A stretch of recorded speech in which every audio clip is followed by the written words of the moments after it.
Yeah vibration బాగా తగ్గిపోయింది. Okay. Too much vibration ఉండే 90% తగ్గింది. అదైతే చూడాలి. So hello guys, welcome back to RD carbon cleaner. ఈరోజు వచ్చేసి మనం జేపీ నగర్ లో ఉన్నాం అండ్ మనం చేసే వెహికల్ వచ్చేసి యమహా ఫేజర్.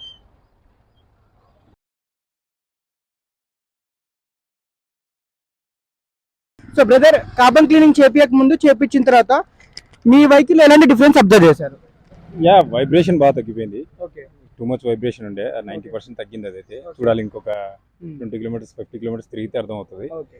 అండ్ పికప్ కూడా ఇన్స్టెంట్ పికప్ ఖచ్చితంగా డిఫరెన్స్ వచ్చింది. యా ఏదైతే కార్బన్ క్లీన్ అయిన తర్వాత మీరు డ్రైవ్ చేశారనుకోండి, సో ఆబ్వియస్లీ మీ వెహికల్ చాలా డిఫరెన్సెస్ అయితే ఉంటాయి. సో దాని తర్వాత ఇంకోటి ఏంటంటే డిపెండ్ ఆన్ డ్రైవింగ్ పైన మీకు మైలేజ్ అనేది కూడా ఇంక్రీజ్ అవుతుంది. సో అది. సో గైస్, ఇలాంటి ఏ వెహికల్స్ మీ కండిషన్లో ఉన్నా కానీ కార్బన్ క్లీనింగ్ ద్వారా ఏదైతే ప్రాబ్లమ్ సాల్వ్ అవుతాయో ప్రతి ఒక్క ప్రాబ్లమ్ సాల్వ్ చేయడానికి మేము రెడీ ఉన్నాం. And don't forget to like, share and subscribe my YouTube channel. Follow my Instagram page. Stay tune.